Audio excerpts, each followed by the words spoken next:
It is a pleasure to be here tonight. Thank you guys for making time in your evening. It's a busy week. I want to respect that. We're going to dive right in. First order of business on your table, there's a piece of paper. Looks like this. You're going to want that for two reasons. One, that's going to help you follow along with Nathan's words. And two, that's going to help you remember what I said when you go to sleep tonight and wake up tomorrow and your brain is scrubbed like a third of what you learned. So I get it, it's real. Do write it down and actually read this again tomorrow. You will remember the information longer and it will help you apply it beyond the that was pretty good last night. That's not my goal in doing this, is to get kudos. My goal is to see you empowered to help raise kids who love God and use tech. So use this. Second thing I need to tell you is there's going to be a lot of information coming. Part of that is giving you time to actively process. So we're going to do something called a pair share. More on that in a moment.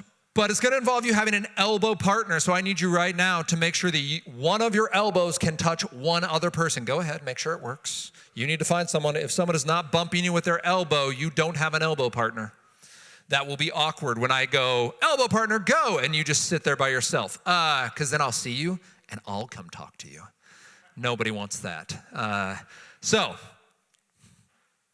know that we're going to pair share. You need that piece of paper. And then a little bit about me. I was a middle school teacher for a decade. It's part of how I know that when you avoid eye contact, that doesn't mean I'm not going to call on you. I'm trained to see aversion and hunt it down for your own good and benefit. I absolutely love middle schoolers, and that's actually the second thing you need to know is the reason I do these talks is because I know everyone in this room represents a young person or young people through your work, through your ministry, through the church you attend, through your neighborhood, through the kids and grandkids that you have. Those are the people I'm actually speaking to. While I love for you to have information, it becomes very quickly water cooler talk if it is not applied in the brass tacks of young people in the real world. So I'm speaking to you because I want you to be empowered to raise healthy youth in a tech world. That is my passion and goal. It's what I'm very fired up about and what I believe God has called me to do. And so I'm excited to speak with you on that. And then the third thing you need to know about me is that I have young kids of my own. I've got 3, 10, 8, and 5. And I'm doing this in real time with you. So please do not hear the information I share as coming from someone who has perfected it and you're all going to become more like me. There don't need to be any more Nathans in this world. There need to be a lot more Jesuses, though. And in talking about that, the whole point of this conversation, the reason it is gospel tech, is we are not here to get the perfect answers, to raise up perfect kids and fix them. Because I do not believe your children are problems to fix. I believe they are people to love. So instead, we are going to learn our need for Jesus, and if we are new creations in Christ, we're going to make sure our tech reflects that. If I'm a new creation, that should show up in the games I play, and the shows I watch, and the music I listen to, and the things I affirm with my time and my focus and my money, and that's what we're going to be talking about. Then we get to model that and talk about that with our kids. I get to do that every day. It's very humbling. Owen is 10. He's type A firstborn. Any of those in the room? Type A firstborns, yeah, right? He organizes for fun. Being like, Owen, can you organize this drawer? It's the only task he doesn't ask to get paid for. He's just like, yes, please.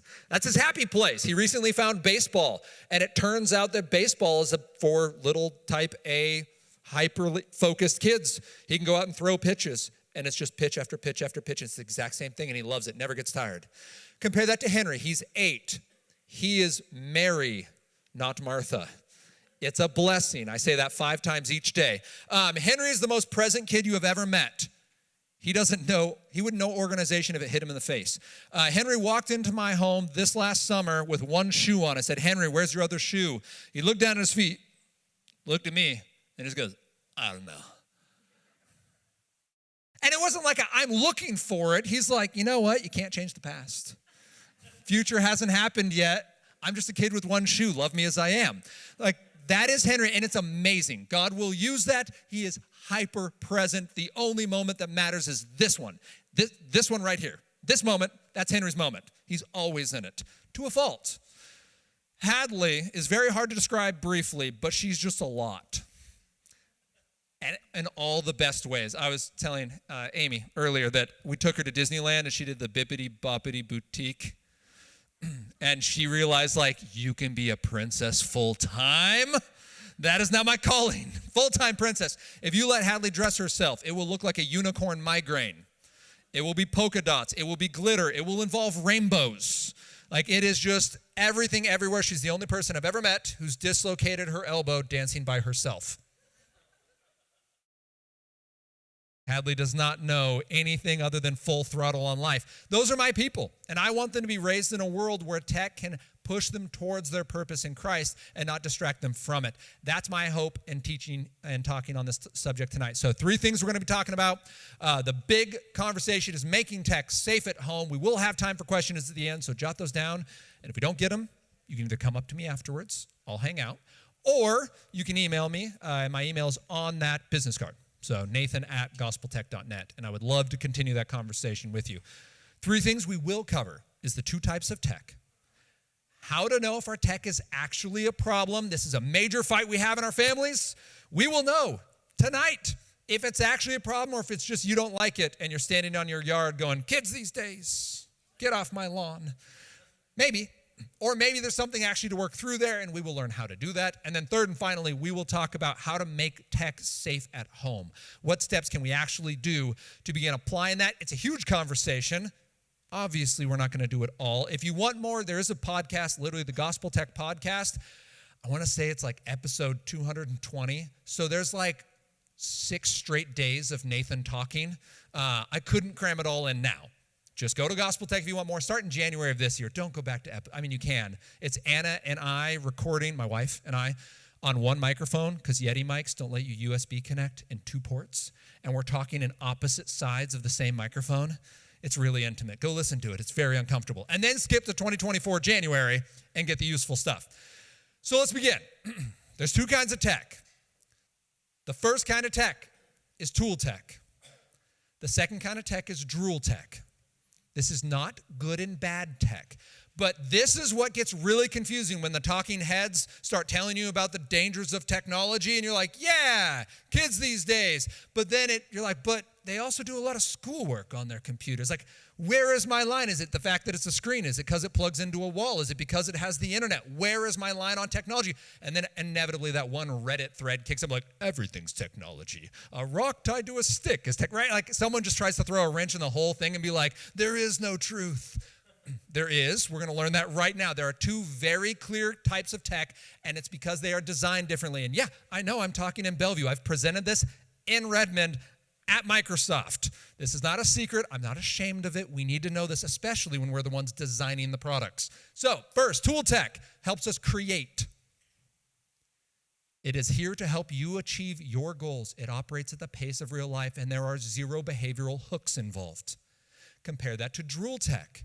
Drool tech wants to take your time, your focus, and your money. It is there to help you consume. It doesn't mean it doesn't help you accomplish a goal. You might want to learn another language, and it can help you do that. It's also going to make sure you stay longer than you intended to stay and pay more than you wanted to pay. That's its job. It's an entire industry that makes money on this. So we need to keep those 2 apart. Pop quiz just with that much information. What would it be? Tool or drool? Turn to your elbow partner. Tell them. You got 10 seconds. Go. You were fast. Raise your hand if you think it's tool tech. Raise your hand if you think it's drool tech. Raise your hand if you think I was being sneaky and I was trying to trick you. Yeah, cynics in the room. I know. You spend too much time online. All right, this is tool tech. I watched you doing that mental jujitsu, being like, I think if you thought that I was already gonna think. Never mess with a Sicilian when death is on the line. Nail gun is tool tech. Sorry, side note, part of my middle school teaching means I make jokes just for me sometimes. It's a terrible habit. My wife tells me not to. Yes, that was a Princess Bride reference. I'll try not to do that anymore tonight. But back to the talk. Nail gun is tool tech. It only does what you say. It's a fancy hammer, which again is a fancy rock tied to a stick. At the end of the day, you quit doing work, it quits doing work. It doesn't, there's no like you fired 50 nails and for $1.50 you can get another 20 nails. It just does the work that you ask it to do and then it stops when you stop. How about podcasts? Again, personal. I run one of these. Yeah, to your neighbor. This is the rutabaga. Okay, raise your hand if you think it's tool tech. Raise your hand if you think it's drool tech. Confusing, right? All right, hands down. Podcasts, in terms of the platform, are generally drool tech. They're generally algorithmic. You go on there to listen to something you listen to every day, but your thing every day is like the fifth one in the list. It's like when I go to watch something on Netflix. Continue watching is 4 lines down. There's 3 lines of suggestions that I never asked for. That's because their job is to, well, in the words of their co-founder, fight sleep.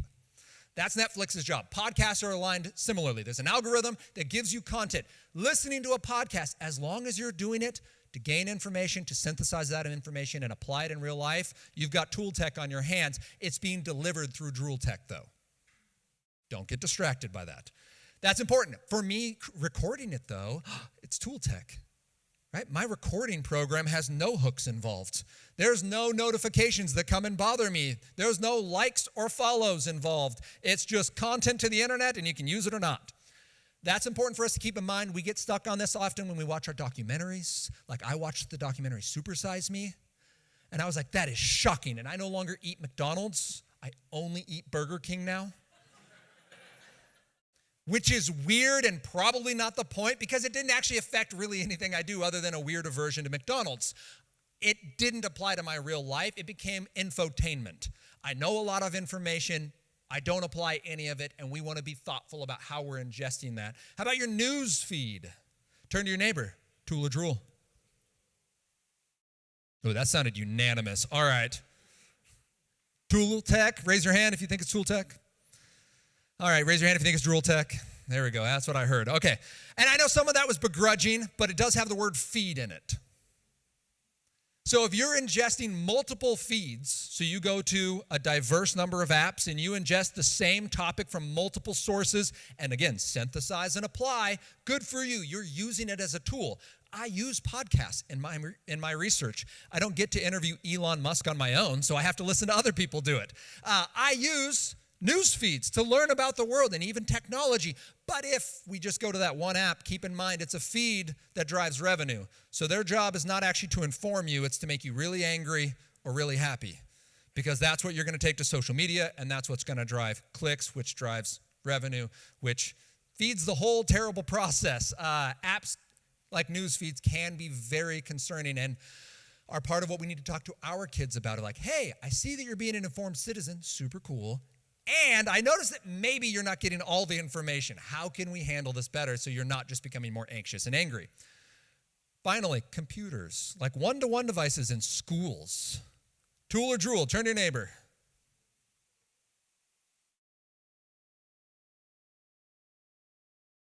I'm Ron Burgundy. Raise your hand if you think it's tool tech. Raise your hand if you think it's drool tech.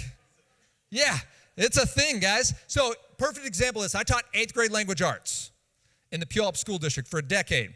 8th grade language arts is not everyone's favorite class. In fact, it's almost no one's favorite class. You get kids that love social studies, kids that love math. Language arts are like, but I already speak English. Like, I know, I understand. Thank you for pointing that out. So to help them really get what I'm trying to do, we would have a January unit on tone and mood. Our district had gone one-to-one. Everything is now on the laptop. You open the shared drive. You open the PDF. You go to Jack London's To Build a Fire. You familiar with the story? About a guy freezing to death in the Yukon. Phenomenal. It's great. Very sad. So then we go, it's all grunge, by the way. January, February is just my grunge unit, tone and mood. How does the author sound and how does that make you feel on loop? Because junior hires have all the feelings and they have a hard time discerning them. Then we go to Little Matchstick Girl. You ever read that one? About a girl freezing to death in London. Yeah, you're getting the theme here. Then we read The Telltale Heart, and then The Monkey's Paw. Nobody lives, by the way, in any of these stories. It's all depressing and sad until the point they start to break and like, why are you doing this? And I'm like, yes, that. Let's talk about it. In this process, our district rolled out in one-to-one devices Minecraft on all school-issued laptops. Not only that, my students would receive notifications that, did you know this computer has Minecraft? Don't even have to go find it. Just click the tab. Minecraft boots up. Pop quiz. When given an option to read a depressing story about a guy freezing to death in the Yukon or playing Minecraft, what does your average 8th grade brain go to? Minecraft. So that same device, though, was a portal to learning and hard questions about nature versus nurture, which is amazing. The dog lives, don't worry. The dog lives. It's smarter than the man with all his knowledge. But that distraction is imminent. It's with them all the time. I can't go pull out your educational devices because there is no such thing, by the way, in schools right now. We do need a platform that's just like word processing and game design and coding and like all the good stuff with like some vetted resource portal, not just, would you open up Google or Bing? Obviously, I'm sure they use Bing all the time. Tons of Bing. Everyone loves it. It's gotten a lot better since you guys tied AI into that, by the way. I know you know what my brain is thinking, but it works better, so thank you. In that line of thought, let's review. Microsoft Word, none of you have ever at 11 p.m. when going to bed have set your $1,000 alarm clock on your nightstand and had it buzz and you looked at it. There's a notification. It's Microsoft Word and it says, hey, how are you? Haven't seen you in a while. Thought maybe we could write a haiku. I do need to say this because of where I'm saying these words. Please, this is not a product suggestion. I'm not giving you a new way to tie in OpenAI. Please leave Microsoft Word as what it is because it doesn't do that. It doesn't give you suggestions for what you should do next. You could write every day. You could write once a month. You could leave it for 3 years. Word will never bother you. It doesn't go, did you know that Sally down the street already started her book? It's way better than yours. Here's an excerpt to make sure you feel terrible about yourself. Microsoft Word doesn't do that. You can save to the cloud. You can get editors from around the globe. You can save multiple copies. You can write whenever and wherever you want, and it's wonderful. Way better than a typewriter and physical paper, especially for the ADD in the room. It's tool tech. Perfect example of it. Compare that to our 4 most common versions of drool tech. Social media, shows and movies, music and video games. You could throw news feeds in there. Music, because almost all of us listen to music in an algorithmic platform, right? You're listening to somewhere where they're suggesting songs you never asked for. If you're listening to it on a record and it plays one album by one artist and then it stops after 5 songs and you have to go re-engage the product, I'm willing to say that that's tool tech, even though you're not the one making the music. But that's very few of us. In this case, drool tech, time, focus, and money. How does it work? I'm going to take about 4 slides to explain this. It used to be like 15, and my wife's like, you can't do that. Nobody cares. But I do need you to know, because otherwise, tool and drool tech starts to sound a little bit like voodoo. And we're just like, I don't know. There's like magic out there, and it takes our kids' brains. Like, no, this is how it works. It's very simple. Let's start with operant conditioning. In the 1930s, B.F. Skinner wanted to teach a rat to press a lever on command. So, put a little light, put a little sound. When the light turns on and the sound goes on, rat should press the lever, gets a treat. Rat did it until the rat didn't want the treat. And Skinner goes, well, that's not all right. You need to press the lever on command, not just when you feel like it. So he electrified the floor. Rat freaks out, hits the lever, and goes, you know what? I may not want a treat, but I don't want to get electrocuted. And thus becomes operant conditioning. You can train people with variable rewards. You can also train them with punishment.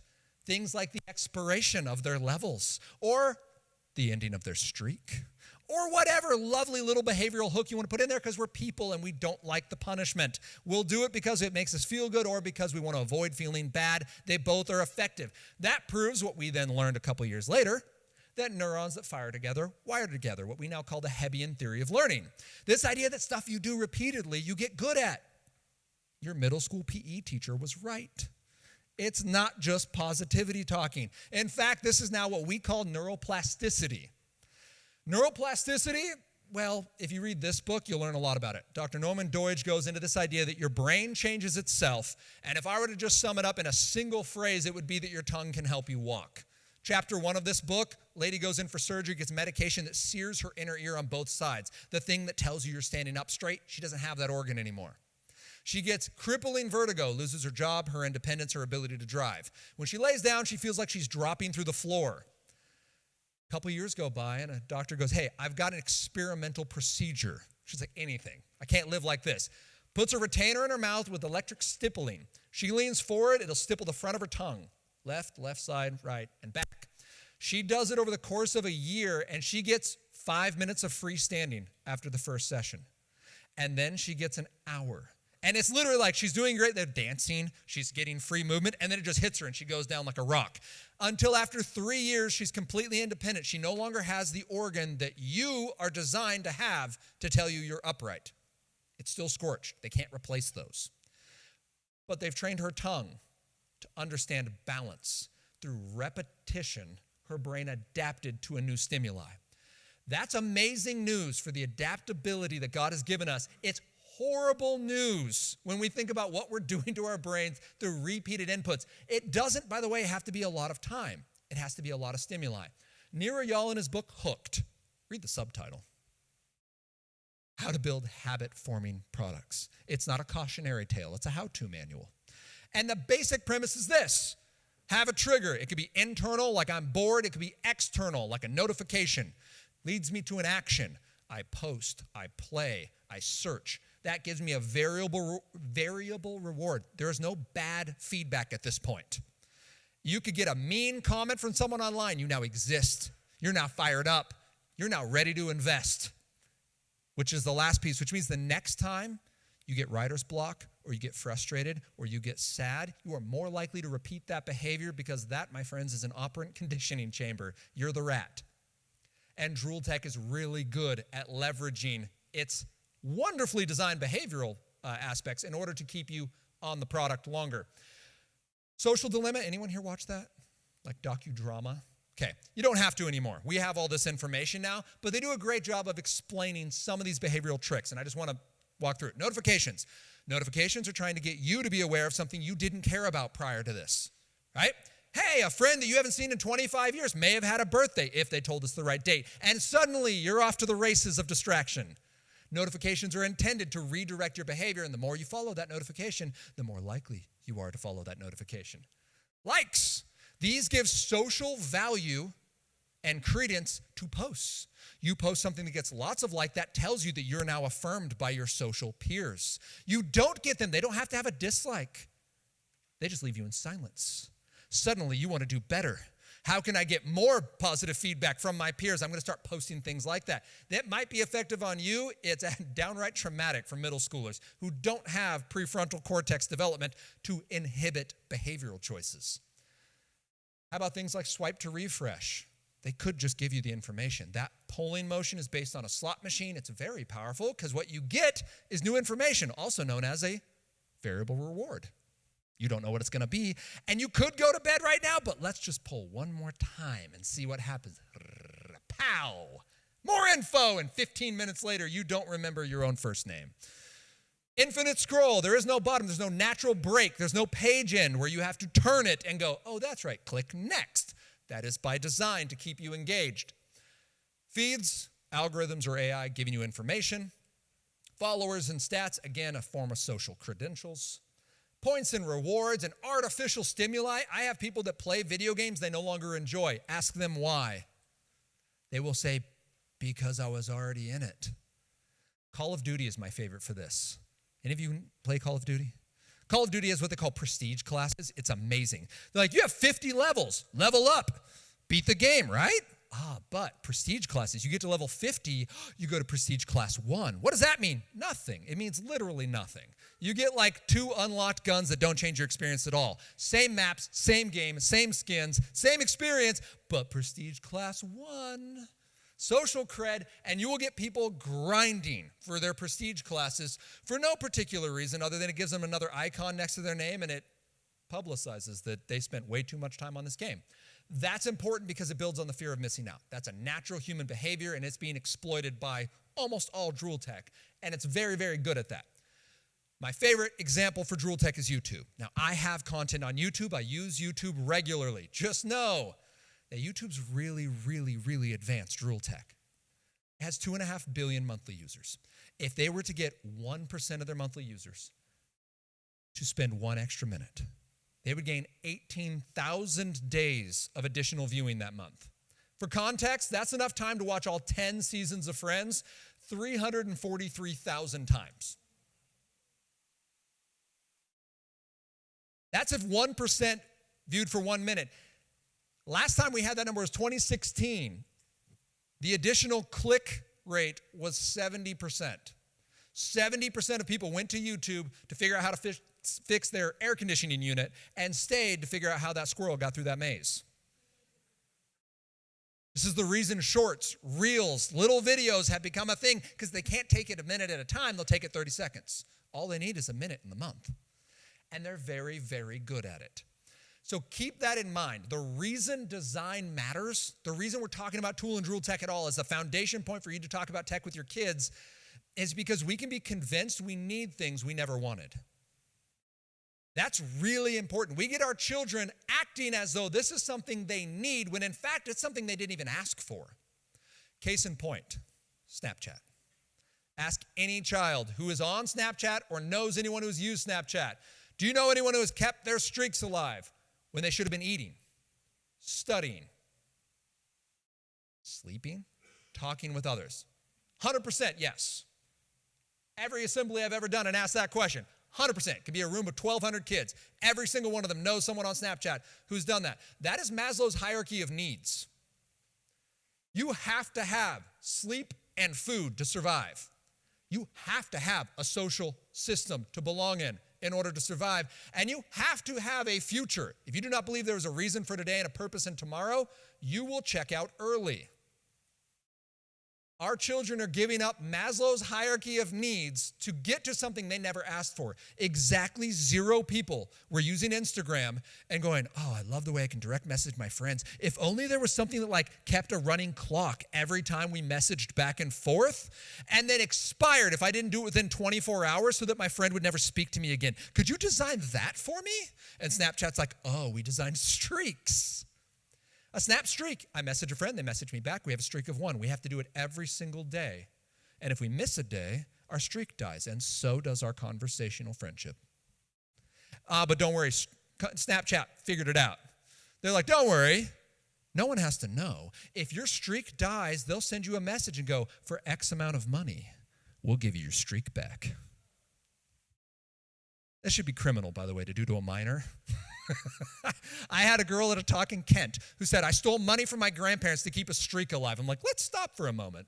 You stole money from people that are feeding and housing you to keep a streak alive with someone you're so scared of, you can't explain to them that your streak is dead. That's horrific. You're giving up what you need to get to what you want, and it was something you were convinced was so important. You should take that over relationships and survival. That's the power of drool tech in a developing brain, but it's not just kids. How many times a day do adults check their phones? By the way, I'm not talking check your clock. I mean unlock your phone, look at it. Yeah, great. Love that. 350 times a day. The number of times we tap it, check it, is over 2,000. I would love to see the intern that had to click that for a day, just following someone around. You're like, it's so often. Why are you always checking it? 350 times a day. That's us as adults. That is not a choice. That's a compulsion. That is a trained behavior. If you don't believe me that you have been trained on this, do 2 things. 1, make your phone grayscale. You ever done this? You ever done your phone like this? It's beautiful. It's under accessibility, under color scheme. I can show you. I made a video on it. You can check out Gospel Tech on YouTube. Just don't get distracted. Go in with a written plan. But you can do that, and then you can move your apps you use the most. Just change the folder they're in.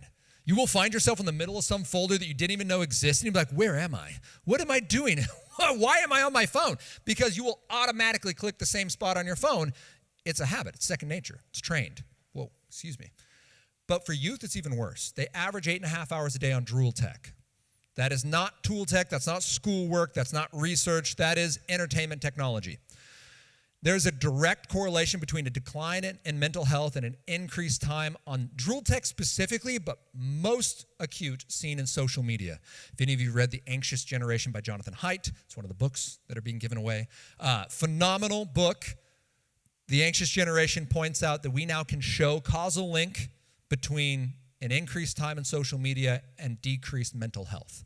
Take kids that are doing fine, throw them on social media, they'll do worse.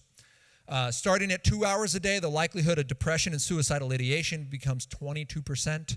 Up to 5 hours a day goes up to over 60%. They are 60% more likely to experience depression and suicidal ideation with 5 hours of social media. And we're sending kids onto Drool Tech 8.5 hours a day on average. Yes, it does compound. If you're using social media and watching TV, you're getting double time. You're getting overstimulated, and that's the problem. So it also reduces attention, impedes academic success, and causes something we like to call brain drain. Brain drain is actually the name of the article, but basically the idea that we do worse with phones in the room than we do without them.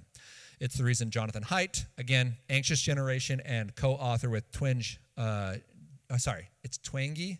I've said Twenge so long, and then I found out like 2 months ago it was Twenge, and I was like, I never would have guessed Twenge. Twenge, Gene Twenge out of San Diego State University, co-authored a piece where basically they were like, we now know that smartphones in the educational environment are a bad idea. We can show that it's a net loss. So now what do we want to do about it? And they have some lovely, purposeful steps to begin, starting with, let's get kids out of social media in an educational space. All right, I promised that there was lots of words. I also promised you a chance to talk to your elbow partner. So here we go. We know the two kinds of tech. My question for you is, first, which tech does your family use well? In your house, either Tool or Drool, be specific, not just broad category, we use Tool Tech well, but what tech? And second is, which tech causes the most conflict? To your elbow partner, you've got 2 minutes. Go. All right. If you have questions, would you please jot them down? Because we're going to keep this conversation marching along. You now know the two kinds of tech. You know that there's Tool Tech and Drool Tech. You know it's not good and bad tech, but they are designed differently.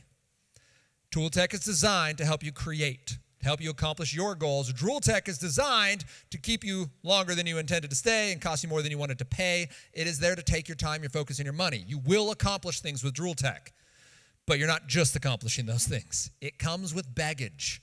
And that's by design. It's on purpose. It's very profitable. Fortnite, it's a video game that is free to play and averages $5.5 billion a year in income. So you don't do that without some really powerful hooks. So then the question comes, how do we know if it's healthy? So my child has a smartphone. My child's on the internet. My child plays video games. My child's on social media. Is it actually a problem, or is it just different? And I'm not really used to it, and I just need to get along with the fact that they're doing fine, and this is a different way to communicate. Let's answer that question right now. Here's how we're going to do it. We're going to do it a little thing we call a reset. Reset's an acronym that stands for relationships, emotion, sleep, enjoyment, and time. I might have done the E's backwards there based on your paper. I apologize. And I pre-wrote it down so you're not filling any blanks. You can just jot down your thoughts with it. Reset is our way of fighting for our children rather than with them when it comes to technology. This is your conversational blueprint. It is not meant to go, aha, I knew you had a problem and I win and you stink. It's instead for you to go to your child and say, hey, I've noticed when you play that game, watch that show, listen to that music, use that social media platform, your relationships and responsibilities plummet. Your emotional well-being goes down.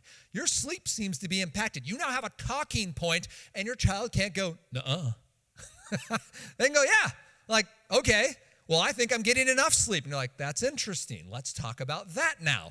That becomes your talking point. You're not, again, fighting with, you're fighting for them.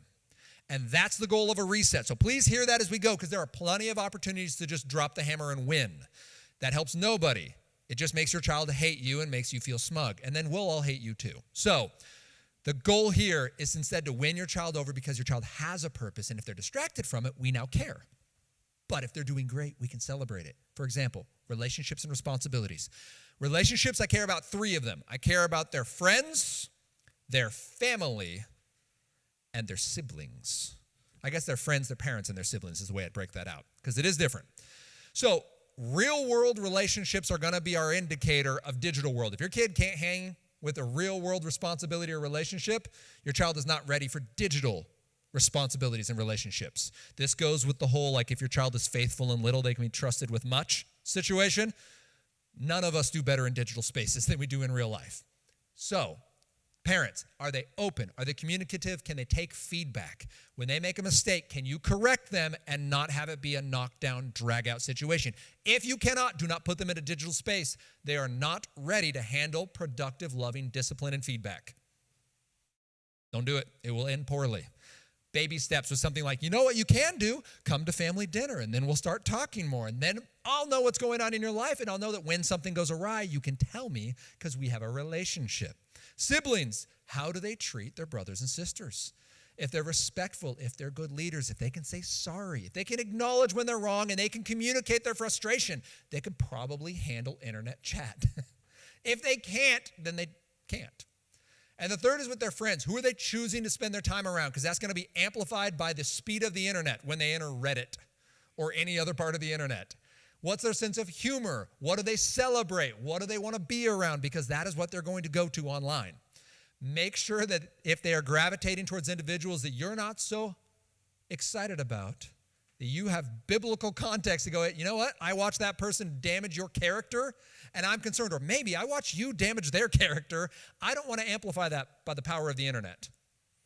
I'm instead going to allow you to develop real-world relationships that are going to build into real-world responsibilities. Let's talk about your schoolwork. Can you get it done? Can you stay committed? Let's talk about the sports and the outside community stuff you've agreed to be a part of. Are you able to stay on top of that? Let's talk about family responsibilities, like things like we call chores. You need chores. You need responsibilities. We'll talk about it later in one of the 5 fixes. Responsibility is key for a young person. Do not take your child's opportunity to be a responsible part of your family. Chores are good, not for the free labor, for the character part of it. Kind of like Calvin and Hobbes with his dad, where everything just builds character, right? It is like that, unfortunately, but that is how we are wired. We are wired to take responsibility. It allows your child to know that he or she matters. And then it allows them to build on that confidence to become more of the young adult that God is designing him or her to be. So relationships and responsibilities is our first touch point. Second touch point is going to be emotions. I don't mean do they like their technology. I mean do they need it to be okay? You have young people that love video games. That's fine. Video games are awesome. That's just science, by the way. You have trillion-dollar companies spending billions of dollars on the best storytellers on the planet. If we weren't excited about video games, we wouldn't have a pulse. And yet, some of our kids medicate with them. I was one.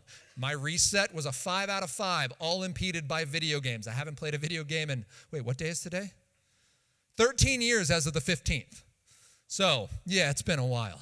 And that's part of my story, and here we don't have enough time tonight. But we need to recognize that they can be problematic for some people. Emotionally okay, social media, music, the shows we watch. What are we engaging in? Do we need it? Are we medicating with it? Or do we just enjoy it? We happen to like playing games because we like these people, and then we can walk away and be amazing and fine. That's cool. We're asking, does it impede? Does it get in the way? If it does not, that's great. If it does, you now have a conversational talking point. How about sleep? Easy one on this. If you have drool tech in the bedroom, your sleep is impeded. The internet, if you have a smartphone, if you have a laptop, if you have internet-connected gaming consoles, if you have tablets, I know, tablets, but it's reading, but it's the internet. I have yet to find a tablet that doesn't have the internet. If you know that tablet, let me know. All of them have an online app store. All of them have access to browsers. It's wonderful if your child just churns through books. Here's what you do. You get them a good night book. Yes, a 400-page book that they only read in their bedroom before bed will last you a very long time. You'll buy one every few weeks. It'll be great. And then buy them another one because that $8 for the new book, or $25, Lord help us if they buy a new book, but that new physical book is worth it for their mental health and their well-being in terms of their sleep. Do not let them have drool tech in the bedroom. There's zero research saying drool tech is a good idea behind closed doors. There's a lot of research saying it's problematic for anxiety, for bullies, for predators, for pornography. Sleep will be impeded. You don't need a $1,000 alarm clock. You need that one. The Lexon Flip, you can get the plus version that I have. It's $38 because I'm a high roller. Nonprofit work pays really well. But really, it runs on 2 AAA batteries. You replace them every 6 months. It'll do fine. You flip it over to turn on your alarm. You flip it over to turn it off. You tap it to snooze. There's no internet, there's no apps, there's no distraction, there's no notifications. Here's some things on sleep if we were to do this fast. It impacts everything that matters to your kid. We now call it sleep hygiene in the athletic world. Triathletes know about this. You can exercise every single day, all day, eat all the best food. You sleep less than 6 hours a night, you will not get stronger. You'll consume muscle, not body fat. Your body releases cortisol. That's a stress hormone to retain the fat because it thinks you're going to die. Because frankly, you're running a triathlon. You are going to die. You need sleep. Your kid's going through the same stuff, but at a brain development level, they need sleep. We're talking 8 to 9 hours a night. Every hour I won't steal my own thunder. It'll come up here in a minute. Lack of sleep puts you in fight and flight mode, causes anxiety. If your kid is struggling with anxiety, I know someone is trying to take a picture of that. My apologies. If your kid's struggling with anxiety, more sleep is step one. Drool tech out of the bedroom is step one. More sleep is step two. Lack of sleep linked with depression and suicide. We do not adapt to it. You can't get used to not sleeping. Your brain just goes into microsleep, which means it just shuts off with your eyes open. It's not safe, and it's not helpful. A loss of 1 hour sleep, this is what I almost stole my thunder on. Loss of 1 hour sleep is equivalent to losing 2 years of cognitive maturation. Basically, they took a bunch of fourth graders, and they controlled the amount of sleep they got. They put little sleep wristbands, and they measured it, and they just did a scatter plot. And they're like, look at this. You can see a clear arc in degradation for decreasing schoolwork with an increasing lack of sleep would be the way that chart would work. And they found it was 1 hour, and it actually worked in 15-minute increments. It does fix itself, but it started showing up after 5 days. You get a child who's at late night sports 5 days in a row, like my fourth grade son who was out till 9 p.m. last night playing baseball. You do that 5 days in a row, he'll start operating at a second grade level. That's how rapidly that drop kicks in for our children. Sleep is important. If it's impacted, we then start that conversation and begin applying practical steps to remove drool tech from the room and improve our sleep. Enjoyment. Again, I don't mean does your kid like it. I mean, is it the only thing your kid likes? Everything else now wilts. My 10-year-old son, Owen, loves himself some organization. He's kept a calendar since he was 4. If Owen were to use a social media platform and come away and not care about details, I've got concerns, right? The things that he enjoys and that God has wired him to make him amazing, if those things become worse, then I want to talk about that and say, hey, what's going on with this particular tech engagement? That's what we're talking about here.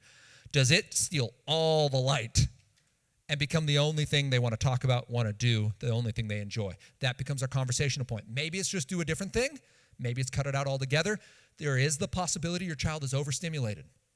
Dopamine Nation by Anna Limke, a psychologist who says that basically your brain, in passing neurotransmitters like dopamine, can get overwhelmed. So let's say, just using Nathan-sized numbers, if there were 10 baseball players playing catch, and you start overstimulating your brain with a ton of drool tech, getting tons of rewards way faster than you can get at doing a math problem, your brain just starts removing players from the game. You don't have 10 people anymore, you've got 5, and then you've got 3. And then all of a sudden, real life just can't feel exciting. It can't match the level of stimulation you can get in a digital space. That's concerning.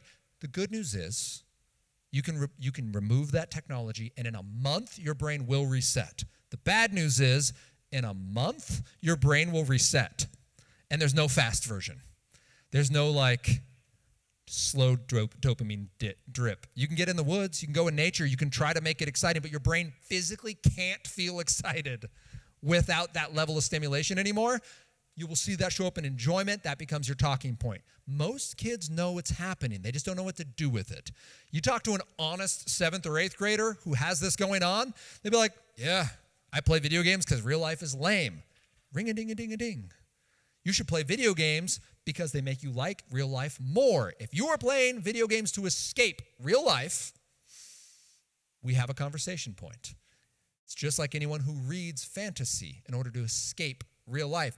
It should make you excited because it probably matches more of God's real creation. Narnia is incredible. But if that's the only world I love and I start to hate this one, well, Jesus died for this world. So we want to make sure that we're staying firmly embedded in it. Finally, it's time. My only conversation point here is just make sure that they can be content. Your family's had a conversation. Maybe it's 15 minutes, maybe it's 30 minutes, maybe it's 2 hours. It's whatever your family's agreed on. With a healthy reset, just make sure that you can hold that. If it's always, I need more time, this isn't enough, this isn't fair, I'm not okay, that's your conversational thread to pull and start going, great, so what's happening there? The difference here is sometimes technology is the pebble. It's the thing that's causing the rub in the shoe. And sometimes technology is the blister. It's showing up because of a rub somewhere else. The technology might be the thing that has to be removed to make your kid okay, but sometimes your kids run into technology because they've experienced trauma or shame from themselves or from someone else. Maybe they've been bullied. Maybe they are the bully. Bullies are 6 times more likely to take their own life than the kids they bully. Bullies aren't safe. They can only give what they have. And we want to know, this technology use that I'm seeing, this reset, I see that 1 area is impeded, 3 areas, I see all 5 areas are impeded. What's going on? Is it that the technology is the problem, or is there something else that's driving you to technology? I want to know what's happening. Sometimes it's a mix of both. Our reflection then is going to be on you, because I know you've had someone in your family in your mind. You're like, oh, I'm so glad that I know what their reset is now. I finally get a win. My question for you is, what's your reset? Out of 5, fist to 5. How many areas of your life are impeded by your technology? Turn to your neighbor. Discuss. 30 seconds. Go. Yeah. I know, it was so fast. Would you write down on your paper what you said your reset is? Write down on your paper, impeded. I don't want to know the healthy. I'm only looking for where it's a problem. 1, 2, 3, 4, 5, or 0. On your paper, write it down. Write it down.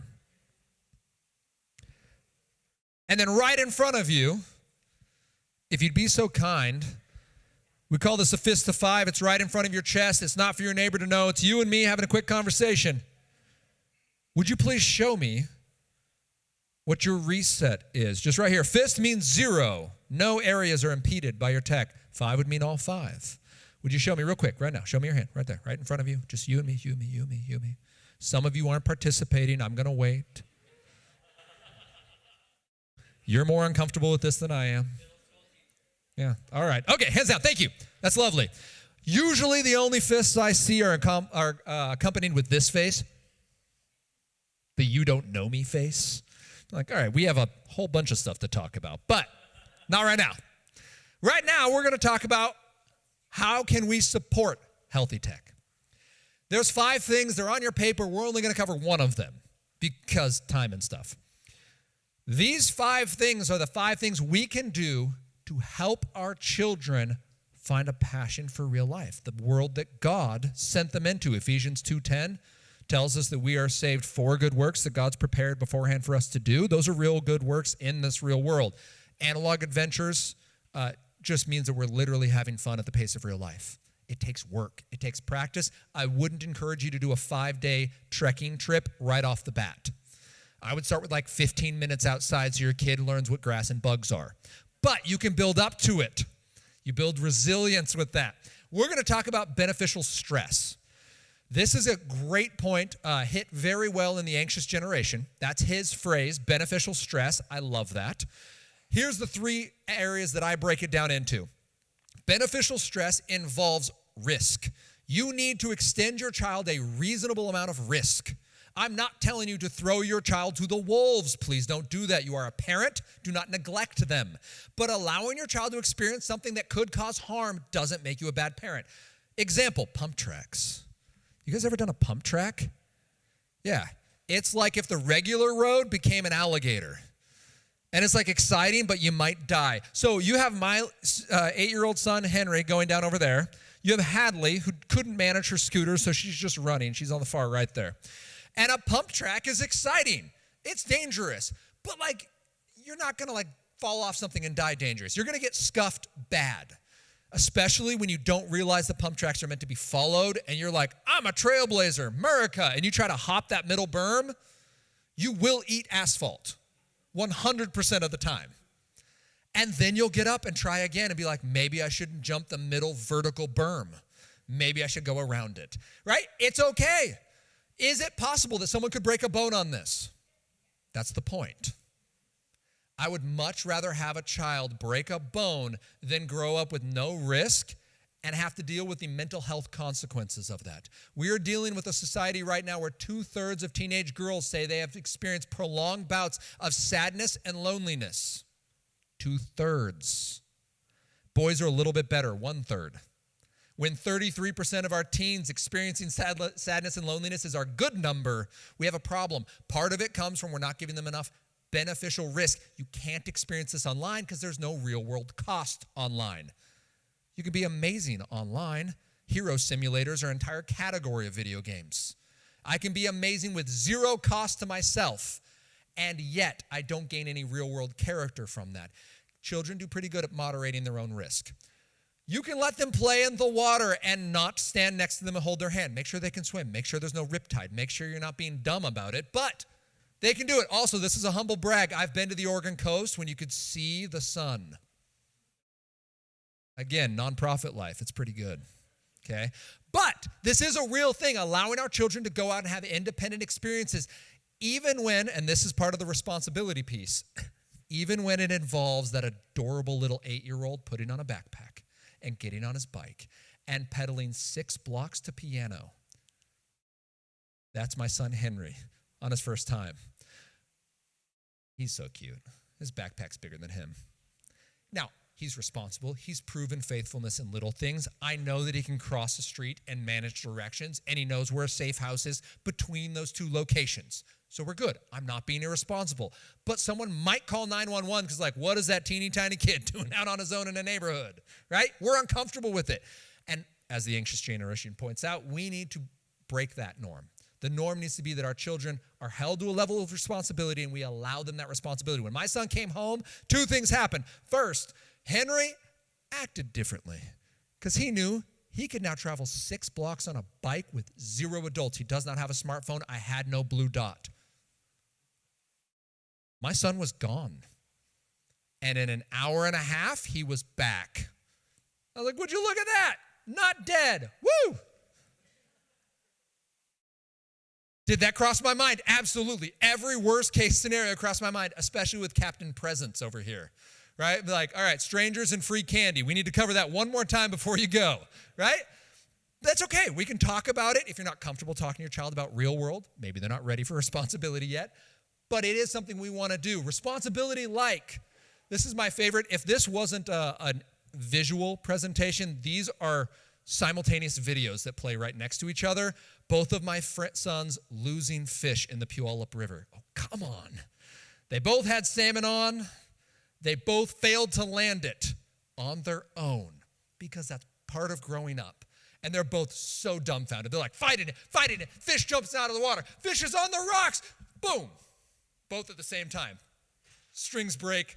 Fish flaps back into the water. And both of them are just like, is there like a play again button? Like, how do I do it again, Dad? I'm like, yeah, you need to get a new hook and go again, right? That opportunity to do something independently that you might do badly, that's something we need to allow our children to do. And finally, we need our children to have free play. We need them to have unsupervised free play. It's actually important. Again, don't do this right off the bat. If your child has never been out of your eyesight, don't just cut them free in the woods. That will freak them out and traumatize them. Maybe leave them in the other room for 5 minutes and then come back, not with a screen, with a toy or a book. This is a picture. If you look dead center in that picture, you'll see some little dots on top of a hill. My sons, I gave them a walkie-talkie. We're in Ohanapecosh and Rainier. And I'm like, hey, go nuts. There's your bike. You got 2 hours till we need to leave. I went to go look for them because they didn't come back. I saw them in the day. I heard them first. Then I saw them. Here's what I found. It's 8 a.m. It's 45 degrees out. Henry has lost his shirt. I don't know why. They have built a lean-to. Again, I don't know why.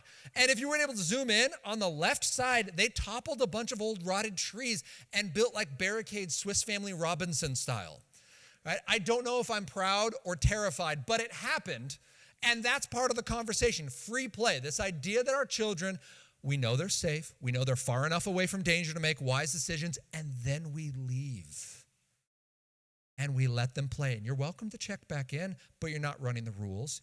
You're not running interference. You're not guiding the play. You're letting them be children, and it's important because video games and shows and social media are all directed fun. Even organized sports, they're great. But at the end of the day, it's an adult telling them how and when. And developing that ability to make their own choices is really important. Within loving boundaries, that's your job as a parent. Loving boundaries and then go. Appropriate for age, appropriate for experience, appropriate for their environment. All right, reflecting. Which type of those 5? Obviously, I picked beneficial stress. So risk, responsibility, and free play are the 3 I'm talking about. Which of those can you provide for your family this week? Be specific. With your neighbor, 1 minute so I can make sure I wrap this up with enough time to take some questions. Go.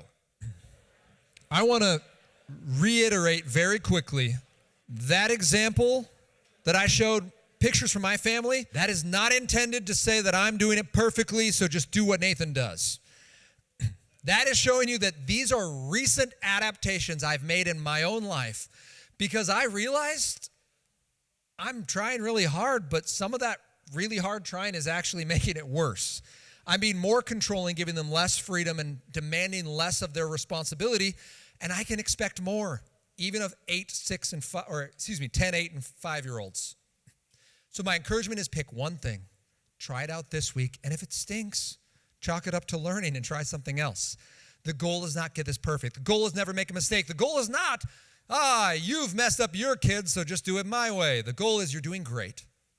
Recognize that God put you in your child's life on purpose. You are their parent. That is both your opportunity and your responsibility. And one way we can do better in our culture, specifically in America, is to allow beneficial stress to be a regular part of childhood.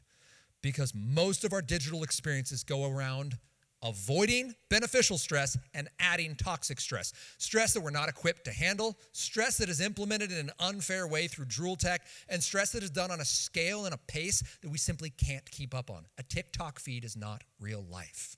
You don't become resilient from a TikTok feed. You become traumatized. We now have the research to prove that, but the experience is supposed to be not simply get away from tech, but get back towards real life so that we can tell when tech is becoming problematic, all right? So I just want to make sure I felt maybe that ended on like a negative note, like just do better. It's instead, you're doing great, and a way to even improve that is beneficial stress. All right. We've talked about how do we know the 2 types of tech? How do we know if it's healthy? Now, how do we make it safe at home? It's all on your paper, so I'm going to take the liberty to go a little quick so we make sure we have some question time. But I'm going to basically introduce the subject with this simple idea. I get pushback sometimes where parents go, yeah, but the internet. It's the cul-de-sac of this generation. It's where they go to play, meet their friends, hang out, learn new stuff, develop all those social skills. And I'm not going to argue on that. That is where kids are going. We are told that more than 90% of children have daily access to the internet, and almost 50% of them say they are on the internet nearly constantly. Not a metaphor, not hyperbole. They actually are on it almost constantly because they have it in their pocket and they carry it with them wherever they go. But we do need to recognize this. That cul-de-sac of the internet is located next to a freeway and a federal penitentiary in the red light district at midnight. That's where we're sending our children to go get their life experiences. And as long as you're cool with that, then go nuts. Send them out there. But I don't want to hear this whole, but I have a good kid. It's not about your kid. I'm not worried about your kid making mistakes so much as I am about you sending your child into the internet and the internet impacting your child. That's our main concern. So when we talk about safety, it's not about building big enough walls to keep your child safe. There's no castle big enough to keep the internet out. Instead, we're going to talk about building hedges. Look at the scale on those hedges. I love that. The idea here is we're going to build a hedge. A hedge blocks line of sight. A hedge causes intentional direction. Takes effort to get through that. Your child's smart enough to get around any safety settings you put up. Yes, I know, programmers in the room. I love talking to cybersecurity experts. They'll be like, my 13-year-old daughter can break every firewall I put up. Like, inspirational, right? She takes after you and she has a lot more free time. Our idea then is to build hedges, and we're going to build them around three things. You'll see them on your paper. We're going to build them around our network, around our devices, and around our family. Our three hedges, not impenetrable walls, not castles we're going to build and keep the world out. Instead, we are going to put deliberate distance between ourselves and the hurtful things and make sure that we know when something goes sideways, because it will go sideways. The first is our network. This is the thing that provides the internet at home. You have a smartphone, that's for when you leave your home. Network is what provides internet to your home. Generally, there's a router involved. It looks something like maybe this. I like the Griffin router. That's the AX. It's about $250. It does two things. It encrypts your network so creepers can't get on your nanny cams. And it allows you to have more control over the devices that join your network. Babysitters, friends, burner phones. Yes, homeschoolers, burner phones are a thing. I every once in a while get mocked at a CC group because like, not my child, I'm like, especially your child. Especially your child who has friends, who brings home a device that no longer has cell service but can still access the internet, usually in the form of e-readers. Griffin router makes sure you know when that device logs on, and then that device has to follow all of your family's rules. I especially like the Griffin router because there's 4 categories. So I know like Xfinity, you can just turn off your internet at 8, but that means your Nest doorbell no longer works, right? And your internet-connected garage door opener no longer works. So you can actually put those in one category. Your Roomba will still work at night, but the internet can be off for all the other devices. You can then have a category that includes things like e-readers and smart TVs. Smart TVs are notoriously difficult to keep accountable. It's a great option for that. Then you could have your family devices and then your work devices. So you can still get that project done, but the rest of the family can be managed. So something like a Griffin router. If you don't want a new router, you like your internet connection, you can go with something like the Bark Home. Bark is a family of products. They have a phone, they have software, and they have that. The Bark Home just plugs into the router you've got. It has an app that goes with it, and it lets you set parental settings on your home internet. So that's home internet. But if you have smartphones, they do not care about your home internet. They have their own internet, and they'll do what they want. Thank you very much. That brings us to devices. You need a hedge around your devices. I would start with the fact that devices are supposed to keep us connected when we're gone. We should all take a moment to reflect on, if this is to keep me connected when I'm out speaking, why do I have it on me when I'm in my house? That's what the internet's for, is it not? That's why I pay for Wi-Fi as a separate bill. We need to get in the habit of putting our phones down. We have to model it for our kids, and we have to put it in its proper place. As Andy Crouch likes to say in the TechWise family, another book on that table, go check it out. Putting tech in its proper place means I'm going to use the internet when I need it. I'm going to use it during appropriate times. We set aside, this is our show time, this is our game time, this is our music time. And then I'm going to walk away. I'm not going to check it every time I think about it, because at that point I'm just practicing a behavioral loop, right? And I'm now becoming the rat in the experiment. We want devices to be accountable when they leave the house. Bark is awesome for that. Bark can go on any device. It works best on Android. People who use Covenant Eyes or Bark or any other accountability, they don't work great on iPhones. If your child has an iPhone, just know that you signed up for the harder version of accountability, because iPhones are built all around user privacy. So you can't see what happens in an app. So if they have Instagram, you can't see what happens in Instagram. If they have Instagram, but not the app, they use it through the browser, you're all good. So if you can lock that down, again, go to YouTube, Gospel Tech. It's at Love God Use Tech. I have a whole how to set up iPhone family use and then screen time so that you can have some accountability there, so you can lock down what's being used through a browser, and it makes it at least somewhat more accountable. But I really, really like Bark because it's like sending a digital dog with you. It's not perfect, but it's a great conversational piece. Your child has proven him or herself trustworthy to go on the internet. So trust them. If you don't trust your child and you need to know every single text that goes back and forth, do not give them a smartphone. Do not give them free reign of the internet. It's a bad life choice. You know they don't do well in real life. Don't expect them to do great in digital spaces. It's an unfair expectation, and there's heartbreak at the end of it. What's cool about this is you go, you know what? You are doing great. You've proven responsibility in all the reset areas. Here's a smartphone with certain priorities and expectations. And oh, by the way, Bark's on there. When something goes sideways, I'll get a notification, and that starts our communication.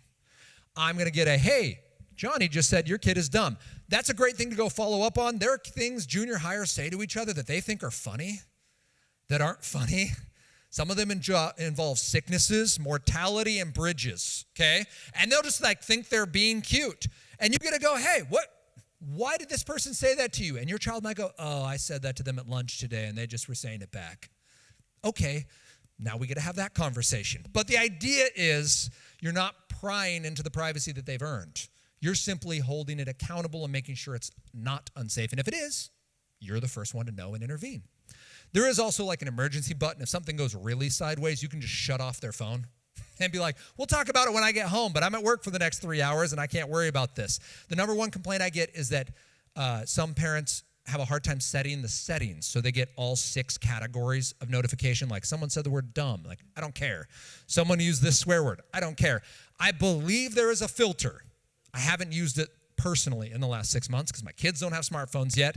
I believe there's a filter where you can knock off the lower ones and just be like, I only care about stages 4, 5, and 6. So just that is the one knock I've heard on Bark, is that it's hard to know when it's actually worrisome. I believe they let you mitigate that now. If you want accountability for images, Covenant Eyes is the leader in that. Again, I love it because I have it on my phone. I can go wherever I want on the internet. I can make all the mistakes, and 2 people who care about me will know about it. Think about the number of things you wouldn't do in life if 2 people who care about you were always in the room. Right? And on the internet, that's just the way it works. You're never actually alone. The lie of anonymity is real, though, in digital spaces, and we need to lovingly remove that. You're never alone. Covenant Eyes on an Android device will see everything that comes across the screen. Every image from a text, every movie that's watched, every game that's played, every search that's made. It'll be blurred, and there's 3 categories of concern. You as an accountability partner will get a notification, either immediately on a very high warning level or just once a week, or as often as you ask for them. You can say, I want one every 6 hours. But Covenant Eyes is awesome. They do a very nice job with their work. All right, that's what it looks like if you get a Covenant Eyes report.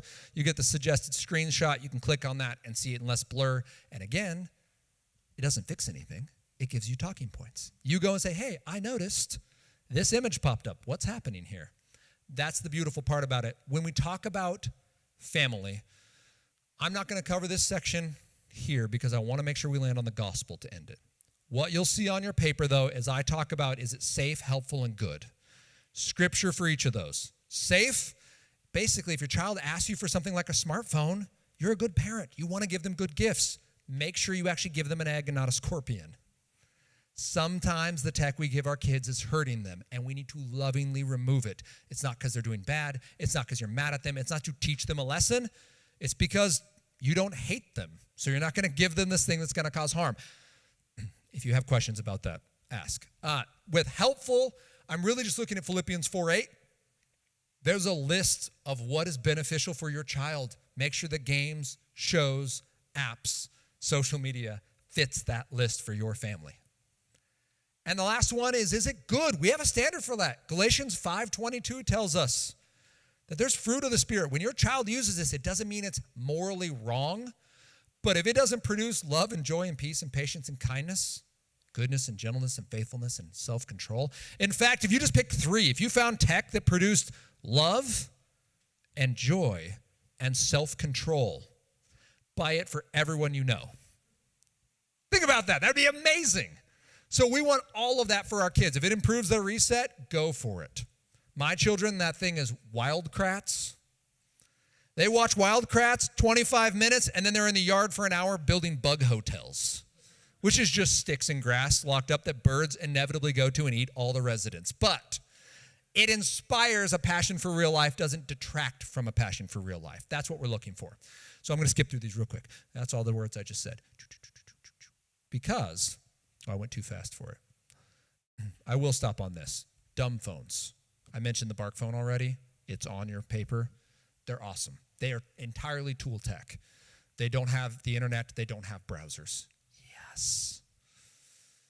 Thank you technology designers. You're doing great.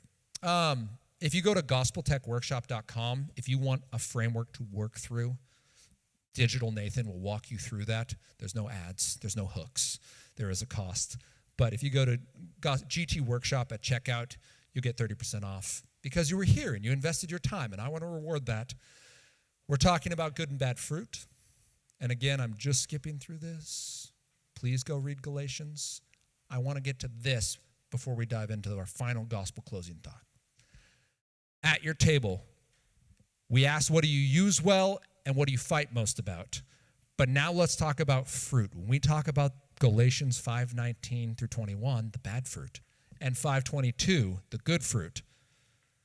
What tech is doing well in your family? You can give a thumbs up. Name one. Write it down. And what tech in your family you're like, we might have some conversations in front of us. 1 minute. Go. All right. I know you could have used more time. Full disclosure, this is typically a 2-hour conversation. And I even cut 20 slides out, so I promise this is the fast version. To close this, though, I don't want to leave us hanging on just a bunch of to-dos. If we did all of this right and didn't add the gospel, at the end of the day, the ship's still going the same direction. It just looks better. The Titanic is still sinking, though. We are reminded in Ephesians 2, 1 through 10, this is the heart of what we're doing here.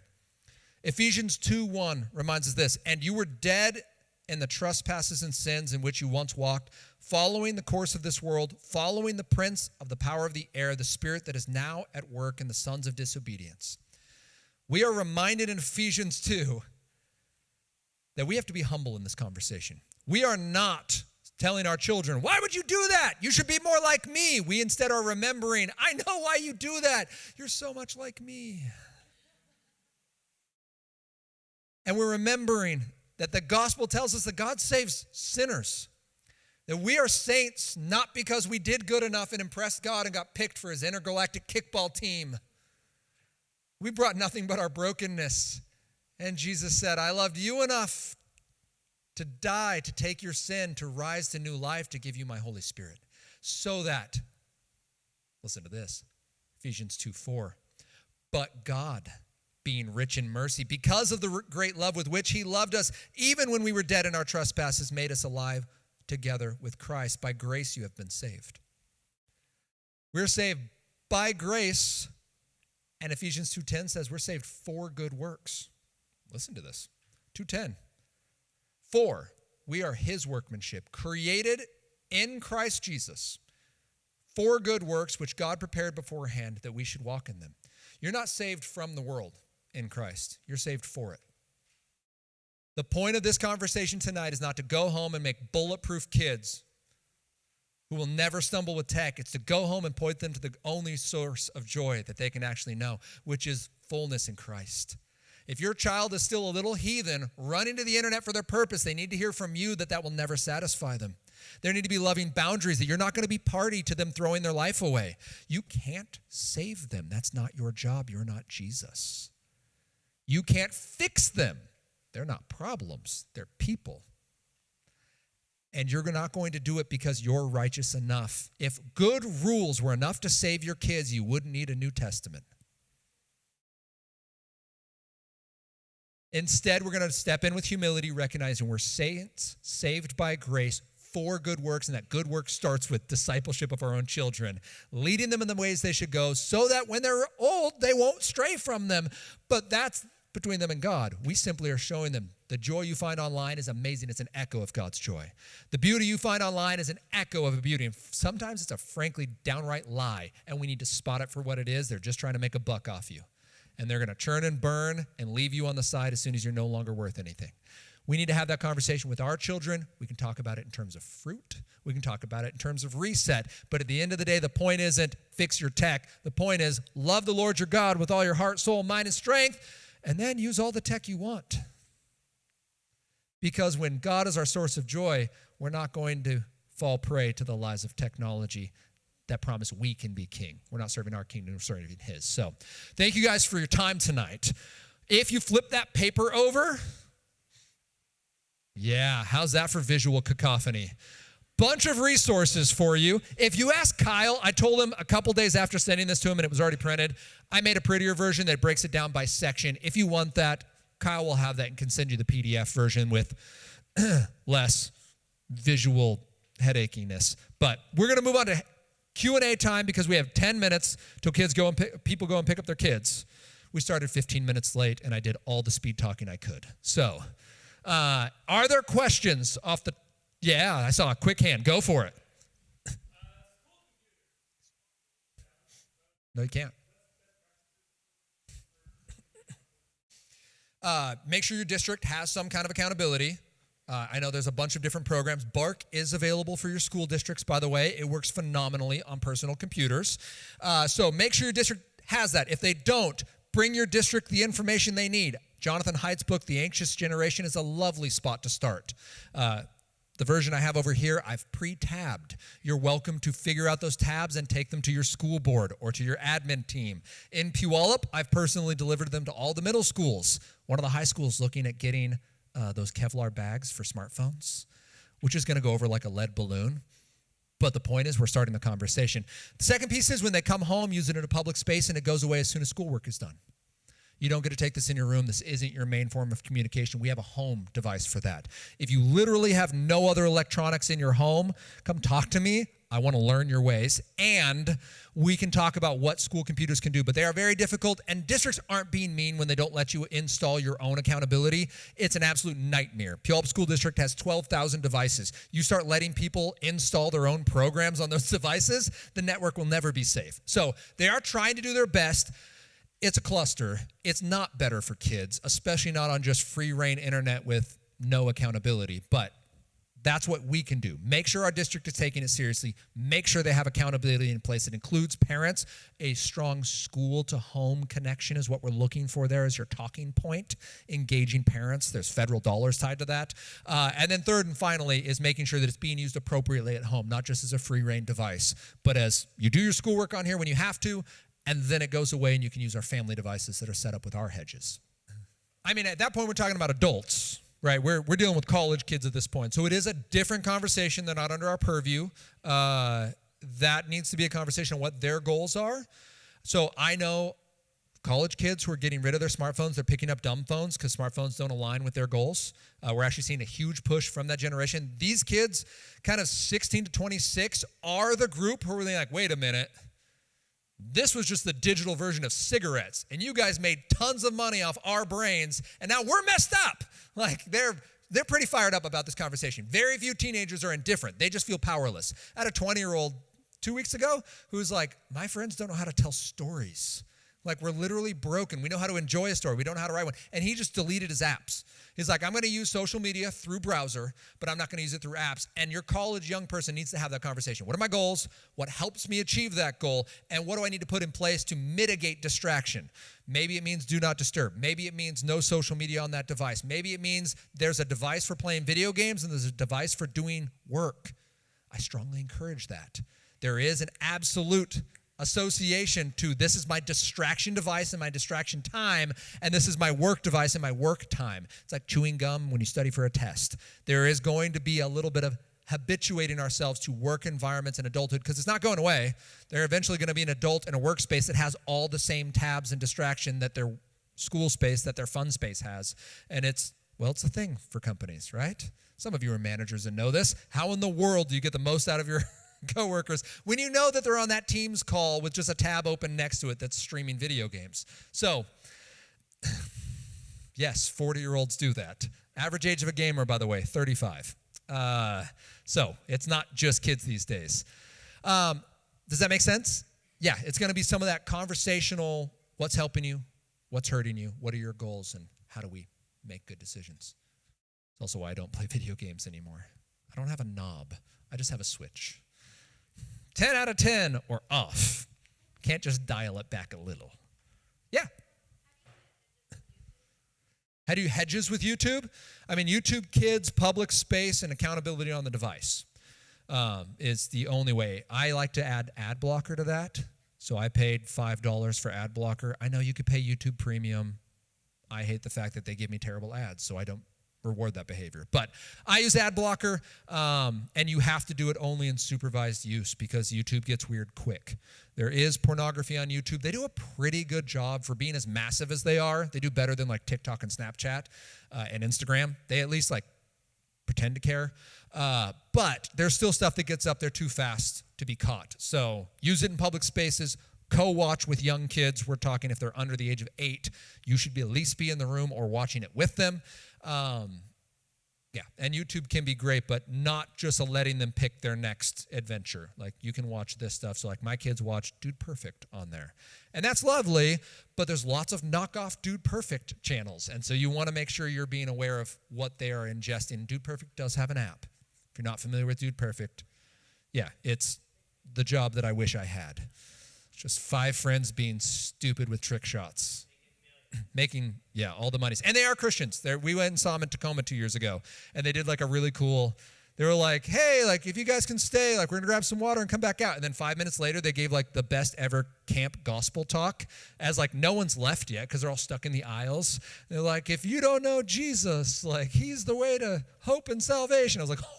And now my boys, every time they see anyone on the internet, they're like, do they love Jesus? Like, that's just their assumption. Like, if you're famous and on YouTube, you must love Jesus. I'm like, your world is broken. At some point, you'll figure it out. But, yeah, YouTube is really tricky. So the best way is healthy boundaries and limitations. Internet's comfortable. Why would I ever go deal with the real world when I can have all my adventure, relationships, etc. here? The conversation is going to be twofold. Reset, first of all. Like, oh, interesting. Do I see any of these beautiful things God's wired into you as a wonderful 14? Is he 8th grader? Those are my people. Come on. So, any of this reset is impeded by your tech use. That's going to be our first. And the second piece is we were designed, actually, again, anxious generation. I'm sorry to be a broken record, but it's phenomenal. His definition of, real world experiences. They have to be embodied. You have to be face-to-face with a human being. It's important for emotional and personal development. Humans are designed for it. Babies start looking for eyes from birth. They recognize their mother's voice. You must be in person with a person. Being in digital spaces can support a real-world relationship, but having that be your only form of personal relationship makes you anxious. You are not made for it. We have not caught up to it. It isn't working. It needs to be synchronous, happening at the real time. So FaceTime is better than TikTok. It needs to have a high barrier for entry. The number one problem with playing video games for your friend group is that you don't matter. As soon as you become inconvenient. I've seen this time and time and time again. People go, but that's my friend group. Awesome. Wait until you don't want to play that game anymore. Do you know what they'll say? Come back when you do. You were filling a squad. You're a cog in a machine. You are convenient, and therefore you're disposable. And that's true with any kind of internet platform. It's one of the major problems that churches are running into when they're going with their online COVID services. You say something they don't like. They don't deal with it in a brotherhood way that the church tells us to do in the Bible. They open a new browser and they go, I go to this church now. So that is one of our major problems in being known, in being held accountable, and in living out the gospel as we're told to do in humility and openness with repentance and confession, is the internet does not support that. So get him in the real world, analog adventures. Find him something he can do with you or with a friend that lines up with what he's passionate about on the internet. It'll be difficult, especially if he's overstimulated, and removing some of the unhealthy reset tech is going to be your first step. Out of the bedroom and out of the unhealthy spots, depending what his reset looks like. I know he doesn't want to because it's literally painful for him. Like, the internet has trained him that this is what fun looks like. And it's not bad. You can be an amazing Jesus-loving game designer, or you can work for TikTok somehow. It happens. I know one person. But the point is, I guess you could, anyway, that was almost a tangent. We don't want to open that can. You can use technology well. The point is having the conversation of where is it working well and where do we need to draw back to get to the parts of his life that God's designed him for. God has made him for joy. And if he can't experience joy in real life, that becomes a talking point. It's not a fun one. He's not going to be happy about it. But that's your job as a parent, is to step into those dark and hard places because that's just where he's at. He can't just snap out of it, fix it, and some of it's not even his fault. It's manipulative behavioral design that's caused him to not be able to enjoy the stuff that should be fun. Ooh, and responsibility. He's 14. Get him to do some stuff. All right. I could keep going, but Kyle, what should we do next? You need this? Oh, we got it on. First of all, can we just thank Nathan for being here? Oh. A way to thank me. I actually forgot all about this. Wait yeah. for it. Way at the end. Way at the end. Way at the end. Way at the end. Read your notes tomorrow. And then that is a survey that gives me feedback from you. It's just a Google form. Google form that'll let me know what worked, what didn't, how can I improve. The reason this talk sounds like it does is because of lots and lots and lots of people like you who have given me honest feedback. I don't know who you are unless you include your email, so it's anonymous. Say all the words, but the more specific, the better. Being like, it was the best doesn't help me because I don't know what you liked, and being like, you're dumb doesn't help me because I literally can't change that. I've tried a lot. So more specific, the better. Awesome. Well, listen, yeah, definitely fill out the survey. That would be super helpful. On your table, there are business cards of Nathan's from Gospel Tech. If you're interested, take one of those with you. We are all connected to other people who need to hear messages like this. People in homeschool co-ops, people that we might know from other churches. This is important. In order for us to help the generations here, and especially kids on the east side, we need to help encourage, I'm even thinking of schools, be it people connected to BCS, ECS, whatever it might be. We need to have messages like this in front of those kids, in front of those parents, whatever it might be. And I will throw out, there's a non-gospel version of this called Flint and Iron. So I'm going to Kashmir next week. I'll do 4 days over there talking at high schools and doing public events. So it is possible to say, again, I said I did this at Microsoft.